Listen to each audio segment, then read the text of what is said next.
Tapi hari ini saya sendiri hadir untuk mengungkapkan rasa rindu saya berjumpa dengan Romo Sintus, karena bagi saya Romo Sintus seorang pembina juga untuk saya, sekaligus sahabat yang ketika tahun 2002 sampai 2024 beliau menjadi prefek di seminari ini, saya sebagai frater top satu-satunya. Makanya tadi Romo Hadi bilang nanti Romo Eman, Haleluya, Tuhan bersamamu dan bersama rohmu. Inilah Injil suci menurut Yohanes. Dimuliakanlah Tuhan. Dalam rumah ibadat di Kapernaum, Yesus berkata kepada orang banyak, "Semua yang diberikan Bapa kepadaku akan datang kepadaku, dan barang siapa datang kepadaku tidak akan kubuang. Sebab aku telah turun dari surga bukan untuk melakukan kehendakku, tetapi untuk melakukan kehendak Dia yang telah mengutus aku. Dan inilah kehendak Dia yang telah mengutus aku, yaitu supaya dari semua yang telah diberikannya kepadaku jangan ada yang hilang, tetapi supaya kubangkitkan pada akhir zaman. Sebab inilah kehendak Bapa-Ku, yaitu supaya setiap orang yang melihat Anak dan yang percaya kepadanya beroleh hidup yang kekal, dan supaya aku membangkitkannya pada akhir zaman."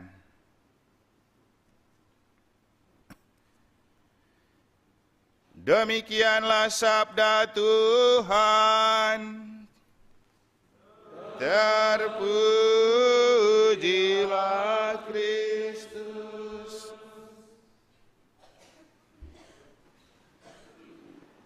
Yang saya kasihi Romo Hadi selaku rektor, Romo Gede, Romo Spiritual, dan juga ketiga pemuda yang ada di sebelah kiri saya, Romo Maksi, Romo Tony, dan Romo Roni, yang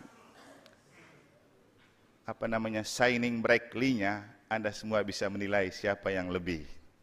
Tapi ini bukan soal pertandingan untuk melihat mana yang lebih shining brightly. Tapi hari ini saya sendiri hadir untuk mengungkapkan rasa rindu saya berjumpa dengan Romo Sintus, karena bagi saya Romo Sintus seorang pembina juga untuk saya, sekaligus sahabat yang ketika tahun 2002 sampai 2024 beliau menjadi prefek di seminari ini, saya sebagai frater top satu-satunya. Makanya tadi Romo Hadi bilang nanti Romo Eman sharingkan sedikit pengalaman dengan Romo Sintus 3 menit, sudah setengah ya. Bagi saya Romo Sintus itu mungkin begini, don't judge a book by its cover. Jangan menilai sebuah buku dari sampulnya. Dan Romo Sintus orang yang kalau kita lihat seperti durian, tapi isinya manis. Bukan karena takut Romo Sintus datang cekik saya karena dia sudah meninggal, tapi itulah yang saya alami dari hidup bersama beliau selama 2 tahun menjadi frater top, dan kemudian hidup sebagai sesama imam. Terutama ketika saya menjadi pengurus Unio, mulai dari sekretaris 3 tahun, lalu jadi ketua 6 tahun, beliau adalah orang yang selalu mensupport dan teman di mana saya banyak bercerita dan berkonsultasi. Sampai yang terakhir itu, sebelum dia meninggal, saya sempat chat beliau sebelum merayakan Minggu Adventus. Waktu itu kan biasa kalau sama Romo Cece pasti ada perdebatan kan, yang sudah biasa pasti selalu diperdebatkan. Romo Gede pasti tahu, adiknya juga Romo Roni Bere pasti tahu. Jadi ceritanya begini, kami itu di meja makan beradu argumen tentang kapan ini Trans Advent dinyalakan.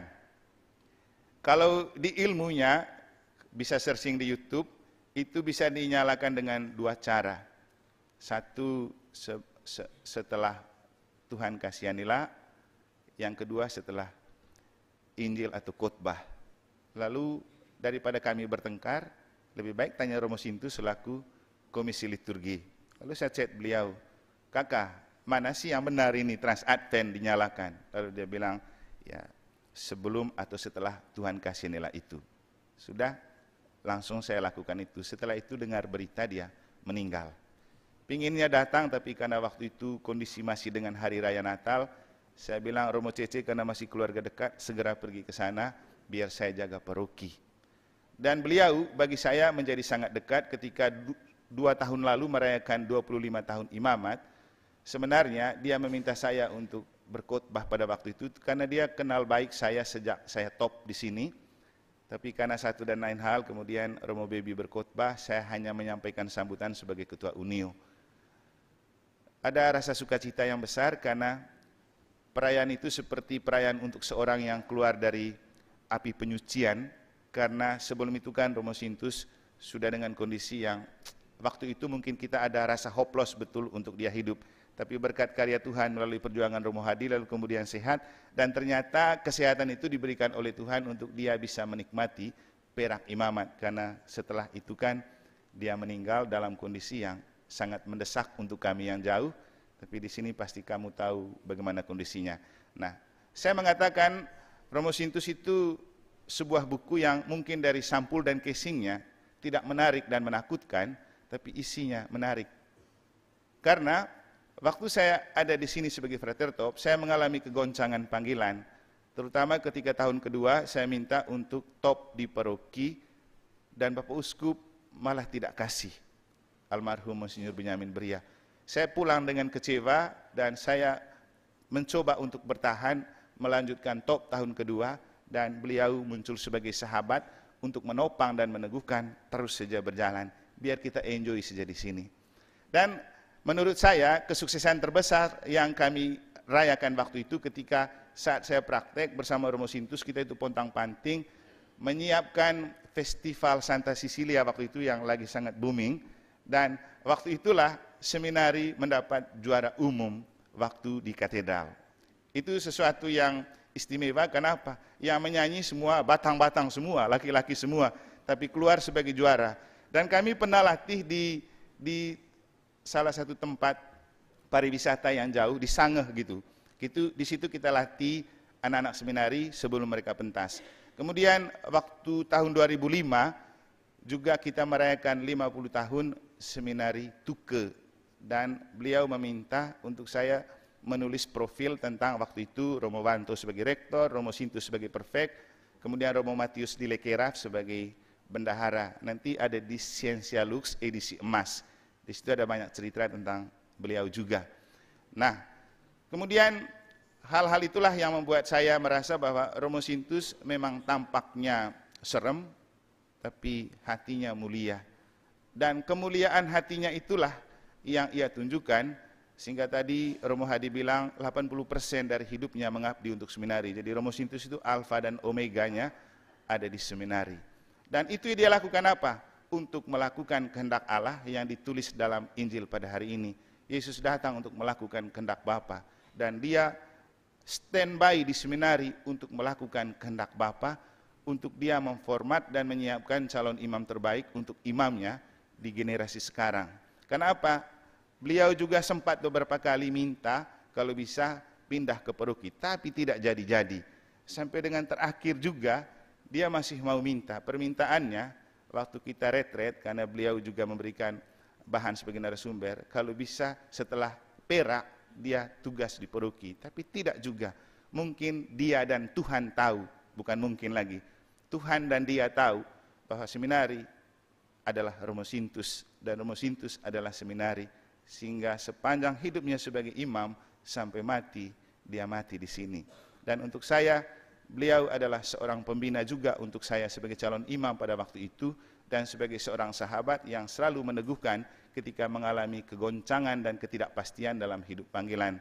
Selamat menikmati bahagia abadi di surga Romo Sintus. Jangan lupa selalu berdoa untuk kami di pangkuan Bapa, karena kami yakin Yesus yang telah memilihmu menjadi imam, dia jugalah yang akan mengambil dan mengantar kembali engkau untuk boleh berbahagia di surga seperti yang Yesus janjikan dalam Injil pada hari ini. Doakan seminari Tuke agar tetap moncreng, tetap menyala, tetap menghasilkan imam-imam yang berkualitas, dan juga bersama para pembina dan pendamping yang sedang ada. Semoga Tuhan memberkati. Kita untuk 40 hari Romo Yasintus Nahak. Terima kasih untuk kehadirannya dan terutama untuk Romo Eman sebagai Deken NTB dan mantan topper di seminari bersama Romo Sintus.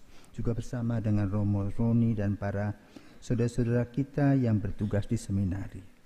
Marilah kita mohon berkat Tuhan. Tuhan bersama